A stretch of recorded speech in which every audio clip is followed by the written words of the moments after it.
Hey, I'd like to welcome you to another episode of the Mission Matters Business Podcast, your source for everything business. My name is Adam Torres. You can follow me on Instagram at AskAdamTorres. Keep up with my book releases, book tour schedule, signings, all that other good stuff. Always love to connect with you there.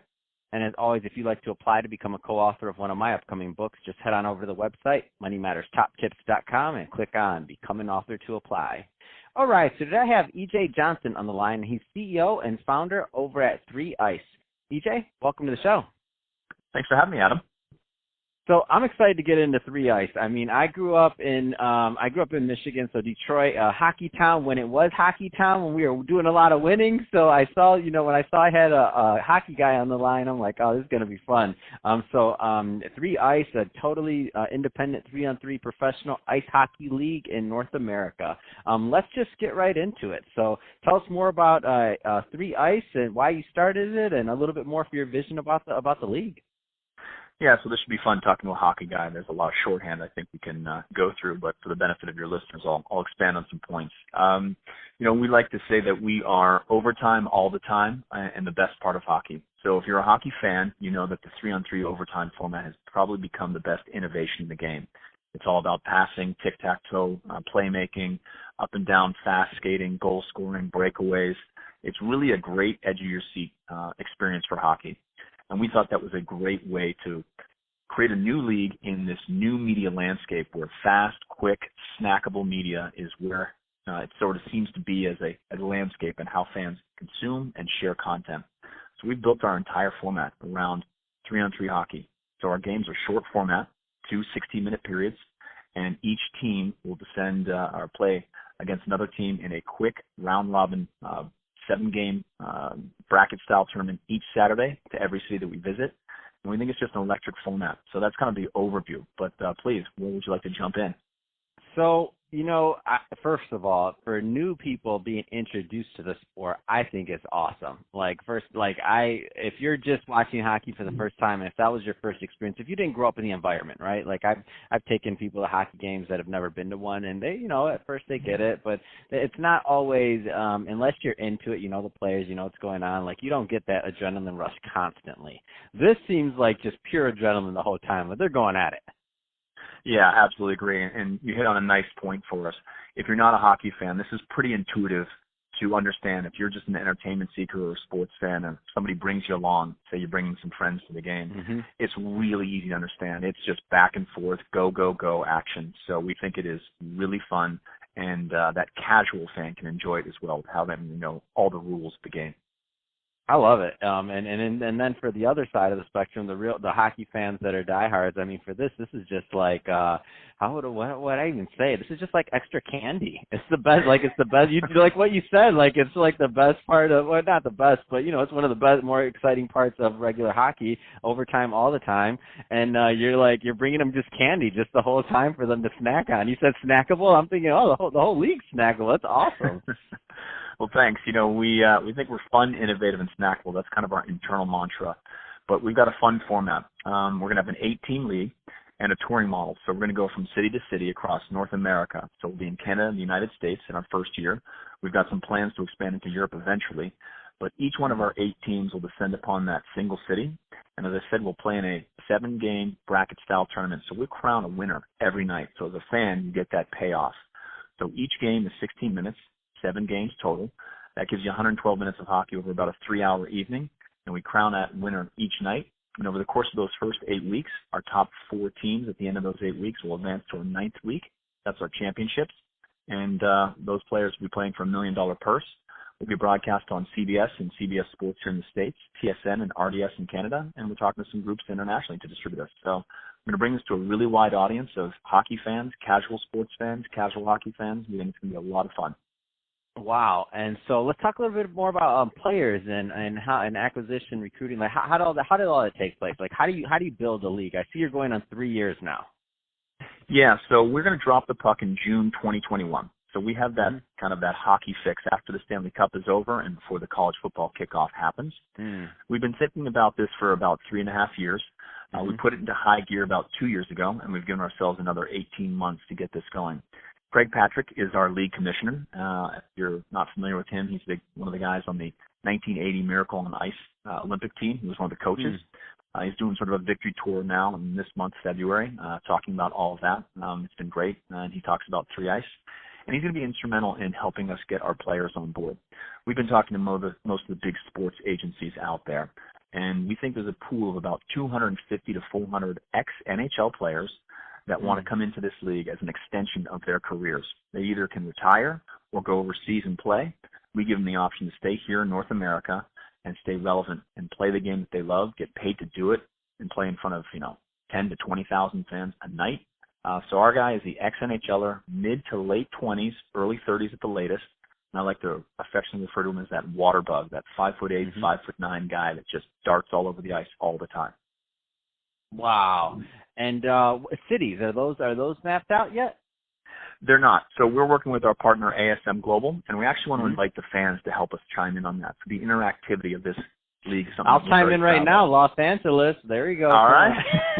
A fan is chiming in right now. I was taught something the other day. I met this coach who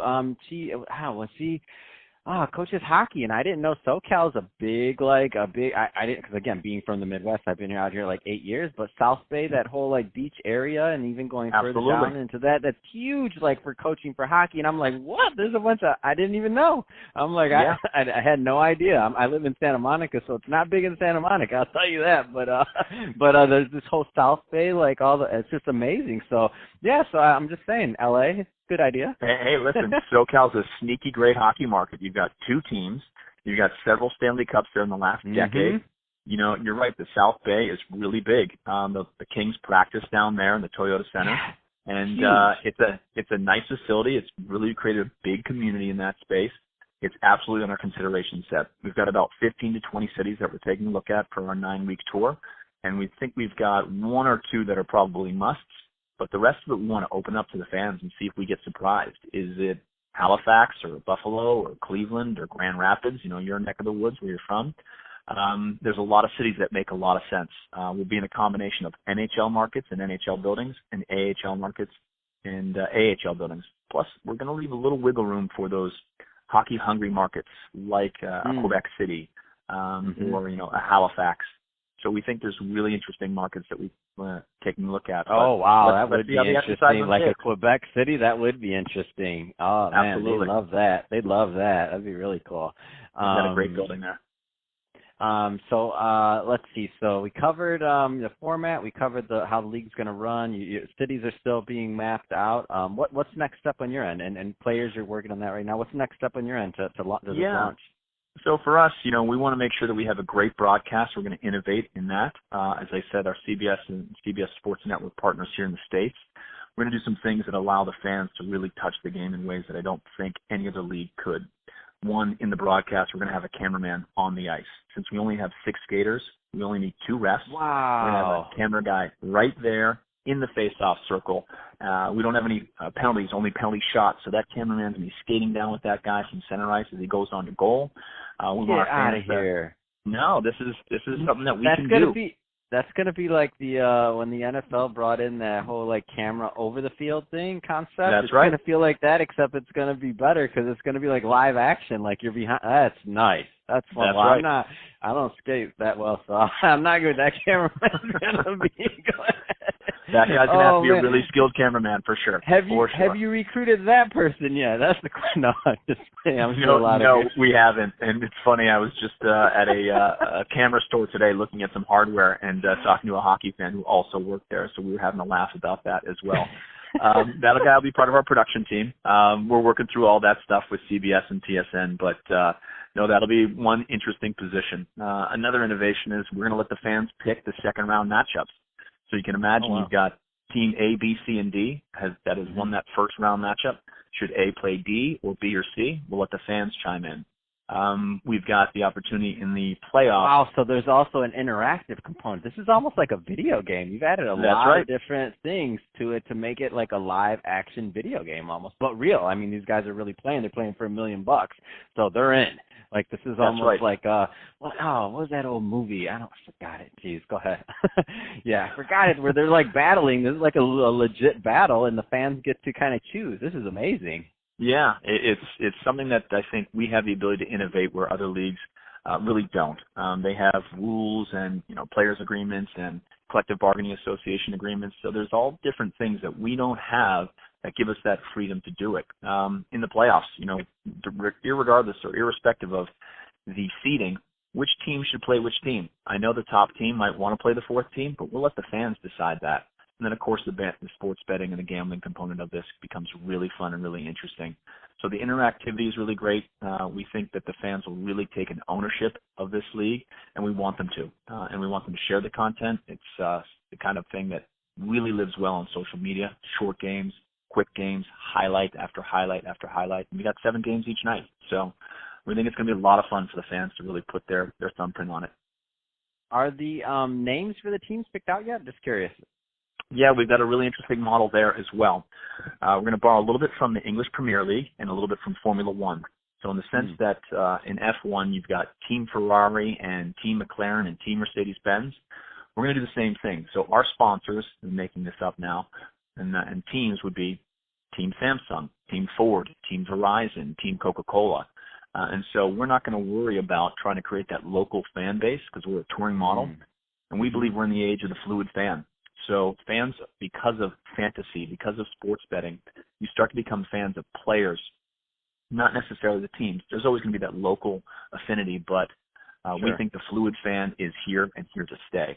So the team concept will really, and branding it with the brand, will really give a lot of bang for the buck on the sponsorship side. We think it's innovative. The crest of the team will be the actual brand name, just like you see in English Premier League soccer. So it's a really interesting hybrid. We think it delivers a lot of value to our partners.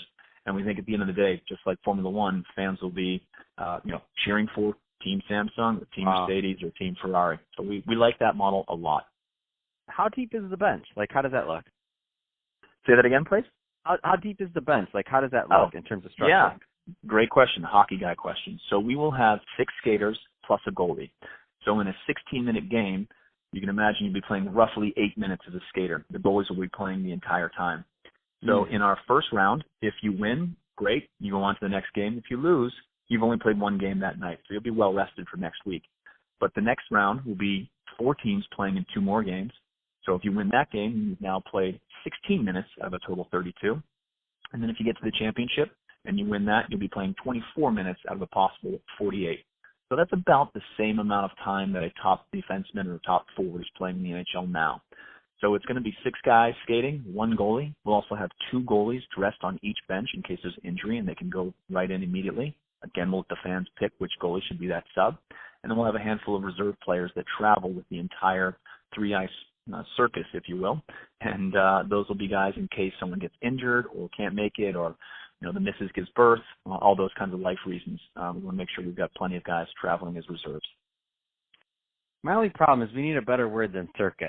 Entourage, what do we call it? No, it's got to be something else. I like it. Movable feast? Cooler. There we go. I'll take that. We can go all Renaissance on it. I'll go with that. There you go.